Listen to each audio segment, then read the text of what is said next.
A very pleasant morning to all the dear students of class 6. In today's video, we are going to discuss our chapter number 5, that is understanding elementary shapes. Okay, class 6, in the previous chapter, that is your chapter number 4, basic geometrical ideas, and this chapter, understanding elementary shapes, both these two chapters belongs to the geometrical section of mathematics. Okay, means that belongs to the branch of mathematics that is geometry. I have told you earlier. So both the chapters are linked to the geometry. So geometry means that we are considering the measurements, we are considering different shapes that we see in our surroundings. Okay, so in the basic geometrical ideas in the chapter 4, you had an idea of the line segment, curves, means the things, the curves with which all the figures are made, all the things that you see in your surroundings having line segments, having some structure, you see that all that you see in your surrounding has that basic characteristic, that is it may be having a curve, it may be circular, it may be a line segment, it may contain different number of line segments. Okay, it may be a ray, you can have angles. So all about that is your geometry, and this chapter is also about geometry. Elementary shapes कहने का मतलब है, elementary का मतलब होता है in normal language, elementary means that basic. Okay, basic shapes means like you have triangle, curve, circle, angles, line segments, open curve, closed curve, polygons, circles.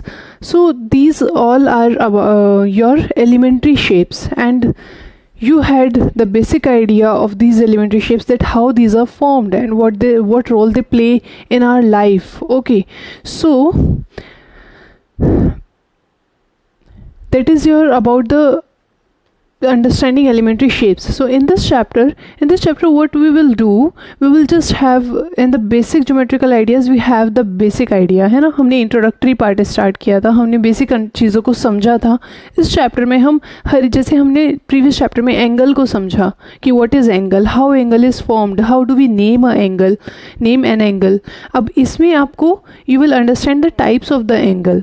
Okay, that is acute, obtuse, right angle, straight angle, and their significance in your daily life. You can observe the angles in your daily life. ठीक है ना, वो आपको इसमें understand करना है. So starting with the chapter, the first concept that we have to deal with is measuring line segments. It means that we know that a line, we know that there is a line which is endless, है ना, which can be extended on the both the sides.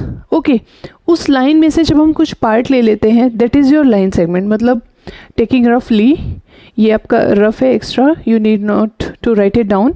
अगर ये आपकी line है इस तरीके से, और मैं इसमें से कुछ पार्ट ये कट कर लूँ, या ये पार्ट ले लूँ, या इसको फिक्स कर लूँ, है ना, तो इस ए बी पॉइंट को अगर मैं फिक्स कर लूँ, लाइक ये आपकी लाइन थी सी डी, है ना, उसमें से मैंने पार्ट ले लिया A B. So this A B part is your line segment. मतलब लाइन का एक पार्ट है लाइन सेगमेंट, है ना. Now you have line segment. Now when you have line segment, you need to measure it. जब भी आपको, अगर आपके पास कोई लाइन सेगमेंट है, लाइक सपोज करिए you have to buy a table, a study table for your room, and you have a space near your bed or near something, and you want to see that how much length, how much breadth of the study table you should have, of the top of the table you should have, so that it can fix into a space, वो किसी space में fix हो जाए. तो उसके लिए आपको क्या चाहिए, आपको क्या चाहिए, मेजरमेंट किसका, लाइन सेगमेंट का मेजरमेंट लेना है आपको, उसकी बाउंड्री का मेजरमेंट लेना है. तो दैट इज़ द सिग्निफिकेंस. तो जब हमारे पास लाइन सेगमेंट है, we need to measure it, and the measurement of a line segment is called its length, जिसको हम simply we say it length. That length of this is this, length of the table is this, so that is your length. The measurement of line segment is called its length. तो उसको उसकी length कहते हैं, हिंदी में लंबाई, है ना. So this is the length, and how do we compare the length of line segments? So there are three ways to compare the length of the line segment. First है आपका by observation. So that your book is explaining to you. Okay, so you can refer to that there also. So the first is by observation. Observation कहने का मतलब ये है observe करना, है ना, जांचना, परखना, means to see, to observe, to visualize, that is observe. मतलब सिर्फ आप देख करके लाइंस को, तो उससे आप कंपेयर कर रहे हैं लाइन सेगमेंट की लेंथ कि which is greater which is smaller. Like मैं फर्स्ट पार्ट के लिए एग्जाम्पल लेती हूँ. Like you have this line segment A B and then you have another line segment this CD. तो यहाँ पर आपका ऑब्जर्वेशन वर्क कर सकता है, ठीक है, क्योंकि AB और CD की जो लेंथ है ना, जो लंबाई है, जो उनका जो जितना वो उसका मेज़रमेंट है, वो आप देख पा रहे हैं कि ईजिली देख पा रहे हैं कि CD एक छोटी लाइन है, AB एक लार्ज लाइन है, उसकी लेंथ ग्रेटर है. तो यहाँ पर आप ईजिली ऑब्जर्व कर पा रहे हैं कि AB इज़ ग्रेटर, है ना. लेकिन ज़रूरी नहीं होता बच्चे, ज़रूरी नहीं होता बेटा कि आपका ऑब्जर्वेशन जो है वो हर एक जगह पर वर्क करेगा. It is not necessary observation, क्योंकि ऑब्जर्वेशन में अगर लाइन सेगमेंट्स की लेंथ में मियर डिफरेंस है, मतलब बहुत ही कम डिफरेंस है, तो आपका ऑब्जर्वेशन वहाँ पर वर्क नहीं करेगा. you may get an error. Okay, so observation is working here when you can easily see that there is a large difference between the length of two given line segments. Okay, next is your tracing. Tracing, what means by tracing? जैसे आपके पास एक line segment है AB और उसके बाद आपके पास एक line segment है CD and you just took a strip और अ थ्रेड, कुछ भी आपने लिया, आपने ए बी को उतना मेज़र किया, उसके बाद आपने सी डी पर उसको पुट किया, तो you will see that C D के लिए वो थ्रेड जो है आपका कम रह जाएगा या स्ट्रिप कम रह जाएगी. इट मीन्स क्यों कम रह जाएगी? क्योंकि ए बी स्मॉलर थी और सी डी ग्रेटर है. तो यहाँ से आपको पता चल गया कि सी डी ग्रेटर है. That is your tracing. तो ट्रेसिंग करना is not feasible option always. मतलब ट्रेसिंग हमेशा ईजी नहीं होता, क्योंकि अगर आपको बहुत सारी लाइन सेगमेंट्स को कंपेयर करना है तो आप ए बी पर पुट करेंगे, फिर सी डी पर पुट करेंगे, फिर अगर आपके पास कोई और लाइन है ई एफ, फिर आपको उसको भी मेज़र, उसको भी ट्रेस करना पड़ेगा. सो that is not much easy और कन्वीनियंट वे. तो ऑब्जर्वेशन में हमने देखा कि हमें एरर मिल सकता है, ठीक है. ट्रेसिंग में हमने देखा कि हमारे लिए कन्वीनियंट नहीं होता, बहुत ज़्यादा यूज़फुल नहीं होता, क्योंकि हमें बहुत सारी अगर हमारे पास बहुत सारे लाइन सेगमेंट्स हैं तो हम ट्रेसिंग करते करते it will take more time to get कि कौन सी लेंथ लार्जेस्ट है, कौन सी लाइन सेगमेंट स्मॉलेस्ट है ना, वो भी फिजिबल नहीं होता. The third option is using ruler and divider. So what you have, the third option is the accurate option and we use this option only. Why? Because हम क्यों use करते हैं यूजिंग रूलर एंड डिवाइडर, यही वाला option क्यों use करते हैं? Like you have, समझ लीजिए कि यही आपके पास ए बी है, ठीक है. So first I must tell you that in your geometry box when you have your geometry box that is like this, है ना, you have geometry box. In your geometry box you have different equipments, that is your protector, compass, scale, है ना, pencil, eraser, sharpener. Scale means your ruler. Okay, the ruler is called as scale in general language. So ruler, divider, then set squares होते हैं 2, जो आपके पास triangular figure होती हैं. Okay, you will understand that the use of these in your higher classes. So for the measurement of line segment, talking about ruler and divider, you can see that this is a divider. Okay, this is called a divider and this is your ruler. These two equipments of geometry box are used to measure the length of line segment and we will see how. समझ लीजिए कि आपके पास ये A B line segment है, आपको इसका length measure करना है. तो आप क्या करते हैं, इसके एंड पॉइंट्स पर, एक पॉइंट पर, ये डिवाइडर के 2 पॉइंट्स आपको दिख रहे हैं, 2 पॉइंट्स है ना. सो एक पॉइंट पर एक पॉइंट पुट किया डिवाइडर का, उतना डिवाइडर को ओपन किया, ये हम ओपन कर रहे हैं, ठीक है, हमने ओपन किया और जहाँ तक ए का पॉइंट है वहाँ तक ओपन किया, ठीक है.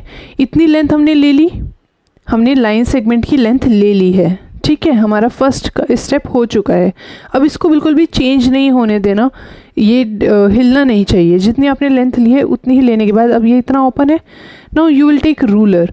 रूलर में आप इस लेंथ को मेज़र करने के लिए क्या करेंगे, 1 पॉइंट आपका 0 पर पुट करेंगे, है ना, 0 से ही तो मेज़र होगा length, and the other point जहाँ तक भी आपका जा रहा है वहाँ पर आप देखेंगे. सो यू कैन सी ये 0 1 कवर किया, 2 3 4 कवर किया. 4 कवर करने के बाद देखो 2 छोटी लाइंस जो हैं उसमें सेकेंड लाइन पर ये है. इट मीन्स 4.2 सेंटीमीटर इसका मेज़रमेंट है, 4.2 सेंटीमीटर, ठीक है। तो in this way using ruler and divider you get exact measurement मिलता है आपको लाइन सेगमेंट का, एंड विदाउट एनी एरर, कोई भी एरर भी नहीं होता है। बस आपको ये ध्यान रखना होता है कि आप डिवाइडर को जब आपने मेजरमेंट ले लिया है लाइन सेगमेंट का, उसके बाद इसको हिलने नहीं देना है, चेंज नहीं होना है ये, ठीक है। Next thing, class 6, I want to tell you that you can see here this is the ruler, okay, this is your scale. You know that this starts from 0, okay, then 1 2 3 and up to you have 15 you have, ठीक है। It is you know very well that it is your 1 centimetre, 0 to 1 आपका कितना length है, 1 centimetre measurement है। 2 centimetre means एक ruler में आपकी 15 centimetre measurement है, और आप काउंट कहाँ से करते हैं, 0 से, है ना। यहाँ इस 0 से आप मेज़र करते हैं, ये नहीं कि आप इस पॉइंट से नेक्स्ट ये वाला पॉइंट आपको जो एंड में दिखाई दे रहा है इससे करेंगे, no, you will measure from 0 से, और ये आपका, ठीक है, like this. So you know that this 1 2 3 4 this is each one is 1 centimetre. अब ये 1 सेंटीमीटर के बीच में आप अगर ध्यान से देखेंगे अपने स्केल को, यू कैन सी 9 लाइन्स, है ना, 9 लाइन्स हैं बीच में, मतलब कि 10 इक्वल डिविजन्स, मतलब कि 0 से लेकर 1 तक का पार्ट आपकी 10 इक्वल डिविजन्स में है। 1 2 3 4 5 6 7 8 9 10 इक्वल पार्ट्स में डिवाइडेड है। तो ये जो छोटी लाइन्स हैं, this measurement is your millimetre, okay. It means आप ये कह सकते हैं दैट, ये आपको लिखना है, इंपॉर्टेंट है, ठीक है, दैट 1 सेंटीमीटर में जो आपको 1 सेंटीमीटर आपको स्केल में दिखता है, 1 सेंटीमीटर, उसमें आपके इक्वल है वो 10 मिलीमीटर के, है ना। क्योंकि आप देख सकते हैं 1 सेंटीमीटर में, इधर 1 सेंटीमीटर में कितने इक्वल डिविजन्स समाये हुए हैं, इम्बाइब्ड हैं, तो that is your 10 equal divisions. It means these smaller divisions are millimetre. This is smaller unit of measurement, जैसे सेंटीमीटर एक यूनिट है मेजरमेंट करने की, तो आपके पास 1 सेंटीमीटर में 10 मिलीमीटर्स हैं, ठीक है। So you say that there are 10 millimetres in 1 centimetre. ये आपका एक यूनिट का कन्वर्जन होता है। मतलब अगर आपको ये फाइंड करना है that if someone ask you that how many millimetre in 2 centimetre, अगर कोई आपसे ये पूछे तो you know that 1 centimetre is equals to 10 millimetre, तो 2 सेंटीमीटर में कितना होगा, 2 multiply by 10 millimetre, that is 20 millimetre, okay. So this is what, आपने सेंटीमीटर को मिलीमीटर में कन्वर्ट कर दिया। So this is the conversion of unit, and you must remember that 1 centimetre is equals to 10 millimeter, and I have told you that how, okay. So this is your first section in which we have discussed the measurement of line segment, and on the basis of this we have our exercise 5.1, okay, which is merely a simple exercise based on only the conceptual things पर, concepts पर जो मैंने आपको समझाया है अभी, उसी पर based है exercise 5.1. So let us see the questions. Exercise 5.1 says, question number 1 says, what is the disadvantage in comparing line segments by mere observation? Mere means only, ठीक है ना, mere means only means सिर्फ observe करने से what is the disadvantage, क्या disadvantage हो सकता है इन comparing line segments, line segments को कंपेयर करने में क्या डिसएडवांटेज, क्या नुकसान हो सकता है हमारा, क्या हार्म हो सकता है. So we can see that by only observation we can not compare the line segments with slight difference. Slight means minute, मतलब थोड़ा सा, ठीक है ना. स्लाइट मतलब कि अगर थोड़ा सा डिफरेंस है लेंथ में तो हम उसको मेज़र नहीं कर पाएंगे ऑब्जर्वेशन से. वी मे गेट एरर, मतलब कि अगर मैंने एक लाइन सेगमेंट, एक लाइन ली, ठीक है ना, जो कि आपकी समझ लीजिए 3 सेंटीमीटर की है, ठीक है, मैंने 3 सेंटीमीटर की बनाई है. उसके बाद एक और लाइन है जो कि मैंने 3.3 सेंटीमीटर की बनाई है, ठीक है. तो ये 2 लाइंस अगर आपके पास हैं, ये 3.2 सेंटीमीटर की मैंने फॉर्म की, तो आप देख सकते हैं कि इसमें आपकी लेंथ लिखी हुई है तो आपको पता चल रहा है कि C D is greater. Otherwise अगर आपके पास आपकी लेंथ रिटर्न ना हो तो आपको A B and C D की लेंथ बिल्कुल एक जैसी सी लगेगी. यू कैन नॉट ऑब्जर्व कि कौन सी ग्रेटर है, ठीक है. So that is the disadvantage. Second question says why is it better to use a divider than a ruler while measuring the length of line segment. तो वो कह रहे हैं कि एक डिवाइडर यूज़ करना क्यों बेटर होता है रूलर के बजाय, मतलब रूलर और डिवाइडर में भी हमने डिवाइडर अभी यूज़ किया था, वो क्यों बेटर होता है? वो इसलिए बेटर होता है बेटा कि अगर आपके पास ये रूलर है ना, और आप इससे लेंथ मेज़र कर रहे हैं, तो कई बार आपको लेंथ मेज़र करते हुए आपकी जो आई की पोजीशन है, मतलब आपको जो देखना है वो टॉप से देखना होता है, मतलब यहाँ पर होनी चाहिए। लेकिन अगर आप इधर से देख रहे हैं या राइट साइड से देख रहे हैं, लाइक दिस, आपकी आई की पोजीशन इधर है, so you may gate error, आपको थोड़ा सा मिलीमीटर का एरर मिल सकता है। या अगर आपने स्केल की जो थिकनेस है उसको आपने ठीक से नहीं रखा है, या अपनी स्केल को ऐसे स्लैंटिंग रख दिया है, या इस तरीके से होने से, इन the case of ruler you may gate error, ruler से एरर मिल सकता है। लेकिन डिवाइडर में क्योंकि बिल्कुल क्लियर होते हैं, आपने एक पॉइंट इधर पुट किया, नेक्स्ट पॉइंट इधर पुट किया, है ना, तो कोई भी इस तरह का एरर, आपका ऑब्जर्वेशन का एरर या देखने का एरर, वो नहीं आ सकता है in the case of divider. So using ruler there can be chance of error of thickness of ruler, so divider is more accurate. You will write the solution of question number 2 like this. Now question number 3 says draw any line segment say AB। ठीक है, उन्होंने बोला कि कोई भी line segment draw करो say AB, take any point C lying in between A and B। ठीक है, C पॉइंट A और B के बीच में होना चाहिए, मतलब मिडिल में नहीं, एकदम मिड पॉइंट नहीं बोला है, सिर्फ A और B के बीच में होना चाहिए कहीं भी। Measure the lengths of AB, BC and AC। उसके बाद हम AB, BC और AC की लेंथ मेजर करेंगे, and they are asking is AB is equals to AC plus CB। ठीक है, so let me explain you the question. They are saying that draw any line segment AB। तो मैंने एक line segment AB draw किया है ये, ठीक है, और जो कि मैंने 7 सेंटीमीटर का ड्रॉ किया है। क्योंकि उन्होंने कोई मेज़रमेंट नहीं बोली है, तो मैं अपनी मर्ज़ी से कोई मेज़रमेंट ले सकती हूँ जो मुझे क्वेश्चन को सॉल्व करने के लिए कन्वीनियंट रहे। ठीक है, तो ये आपका AB, मतलब इतना मेज़रमेंट आपका 7 सेंटीमीटर है।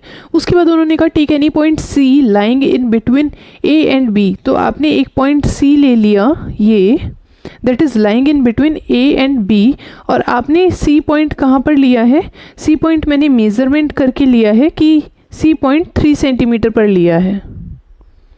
ठीक है, C पॉइंट जो है वो मैंने A से 3 सेंटीमीटर की मेज़रमेंट पर है, मतलब ये आपका 3 सेंटीमीटर है।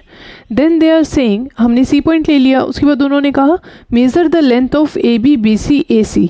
तो आप लिखेंगे लेंथ ऑफ, तो क्योंकि हमने पहले से ही चेक करके ली थी, so we have length of AB is equals to 7 centimetre, then length of this AC is equals to 3 centimetre, और ऑब्वियसली यू नो, देखो CB की मेजरमेंट देखिए क्या आ रही है, यू कैन सी 4 सेंटीमीटर आ रही है ना यहाँ तक।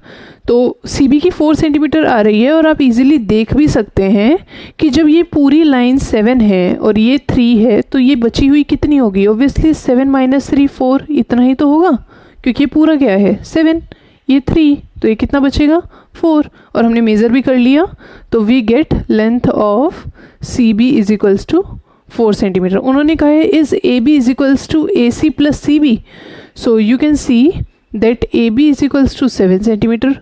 उसके बाद AC प्लस CB निकालो, that is your 3 centimetre plus 4 centimetre, that is your 7 centimetre, है ना।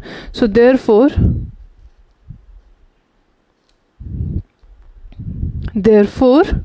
AB is equals to AC plus CB। यहाँ से आपका प्रूव हो गया कि ऐसा है। ठीक है, सो this is the solution for question number 3। Now moving towards question number 4। So in the question number 4 you will give a try by yourself. Question number 4 is just much similar to question number 3. ठीक है, concept वही है, just give a try by yourself. If ABC are 3 points on a line such that AB is equals to 5 centimetre, तो AB आप 5 centimetre draw कीजिए, उसी के आगे BC आप 3 सेंटीमीटर बनाइए, है ना, BC is equals to 3 centimetre, and they are saying at AC is equals to 8 centimetre. तो आपने AB बना लिया, BC बना लिया, you can observe that AC is equals to 8 centimetre. Then they are asking which one of them lies between the other two, so simply just draw the figure with the help of ruler and pencil. Okay, draw the line segment with these measurements and tell that which of the points, मतलब A B C point में से कौन सा point बीच में है और किन दो पॉइंट्स के बीच में है, ये आपको बताना है. Like you will have which point that dash point is between this point and this point. It will be the answer. Okay, so give a try. Next, question number 5 says verify whether D is the midpoint of AG. So आप ये figure draw करेंगे. Okay, you will write questions. All the questions you will write in your notebook and ये question भी लिखेंगे, figure draw करेंगे, and then you can observe, you can easily observe that AG means ये वो वाला 0 यहाँ पर लिखा हुआ है, लेकिन इसका कोई यहाँ पर रोल नहीं है क्योंकि ए आपका यहाँ से स्टार्ट है. तो ए जी 1 2 3 4 5 6 मतलब 6 इक्वल डिविजन्स हैं, है ना, 7 पॉइंट्स हैं ए से लेकर जी तक. तो D is the mid point of A G. Whether D is the mid point of A G मतलब हमें ये देखना है कि डी मिड पॉइंट है ए जी का या नहीं. सो you can see that D की डिस्टेंस ए से देखिए, you will get it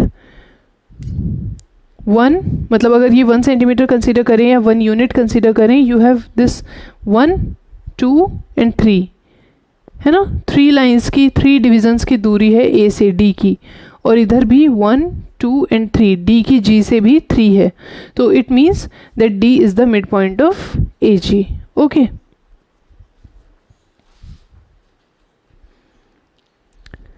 then question number 6, question number 4 and 5 आप करेंगे. Then question number 6 says if B is the mid point of A C and C is the mid point of B D where A B C D lie on a straight line say why A B is equals to C D. ठीक है, तो इस question को देखते हैं. I am solving this for you.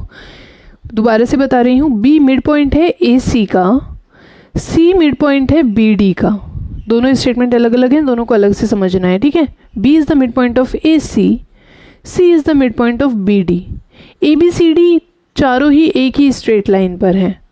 तो उन्होंने पूछा है say why A B is equals to C D, A B C D के इक्वल क्यों है. So let us see by drawing the figure.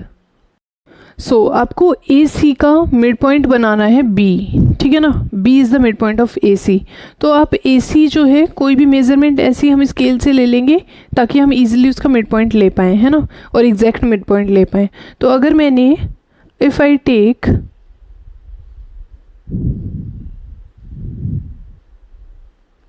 ये मैंने 4 सेंटीमीटर ड्रॉ किया. इफ़ आई टेक ए सी मतलब मैंने ये ए सी 4 सेंटीमीटर ड्रॉ कर दिया, तो मुझे पता है ना कि 4 का मिड पॉइंट क्या होगा, 2 होगा ना.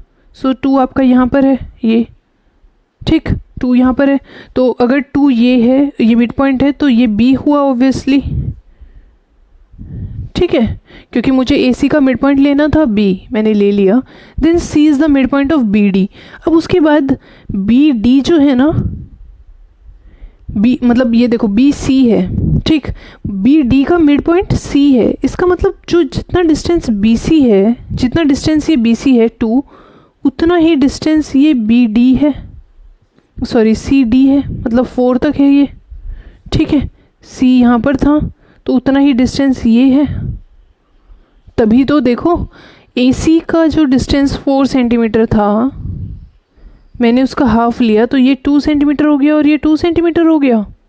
अब सी को अगर मुझे मिड पॉइंट बनाना था बी डी का मिड पॉइंट सी को बनाना था, तो आपका ये 2 सेंटीमीटर था, तो ये भी तो मैं 2 सेंटीमीटर ही लेती ना. तो आपका ये हो गया डिवीज़न. तो अब देखो जो मेरा ए सी है वो कितना है 4 सेंटीमीटर, और जो मेरा बी डी है वो भी कितना है 4 centimetre. And they are asking that A B is equals to C D. वो पूछ रहे हैं कि why A B is equals to A B C D के इक्वल क्यों है. तो आप देखिए that here A B is equals to C D. So हम कैसे प्रूव करेंगे इसको. You can have that B is, हम कैसे लिखेंगे देखो, बी इज मिड पॉइंट. ये हमने मेजरमेंट्स अपनी कन्वीनियंट के लिए लिए हैं, अदरवाइज मेजरमेंट गिवन नहीं थे. ठीक है ना, B is mid point of A C. जब बी मिड पॉइंट है ए सी का, तो इसका मतलब A B is equals to B C है. मानेंगे बिल्कुल, A B is equals to B C होगा क्योंकि बी मिड पॉइंट है ए सी का. Then C is mid point of B D.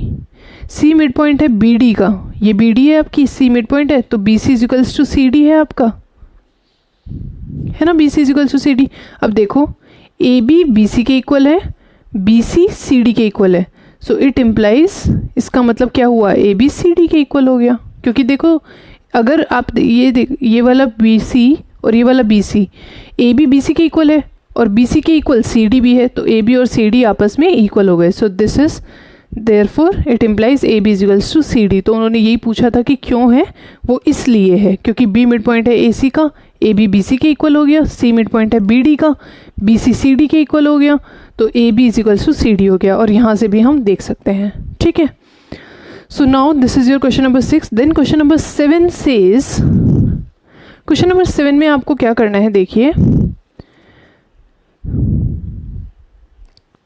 Question number 7, draw 5 triangles. 5 triangles draw करने हैं, किसी भी तरीके से आप ट्राइंगल ड्रॉ कीजिए। मेजर देयर साइड्स, उनकी साइड्स मेजर कीजिए। Check in each case if the sum of length of any two side is always less than the third side. तो आपको चेक करना है कि किन्हीं भी दो साइड का मेजरमेंट लेस है या ग्रेटर है, मतलब क्या सिचुएशन आपके पास आती है, less than the third side और नॉट लेस होगा या नहीं होगा। ट्राइंगल की किसी भी दो साइड का सम थर्ड साइड से लेस है या नहीं है। आपको 5 ट्राइंगल्स के लिए चेक करना है। 1 triangle I am making for you, ठीक है, वैसे ही आपको दूसरे 4 ट्राइंगल्स खुद करने हैं। सो योर फर्स्ट ट्राइंगल की अगर बात करें, so just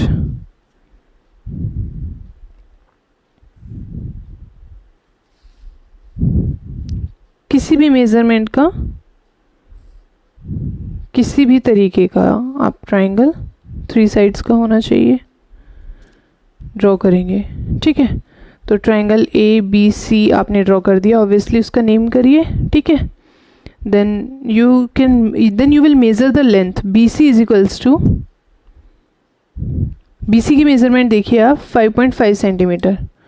so BC is equals to 5.5 centimetre.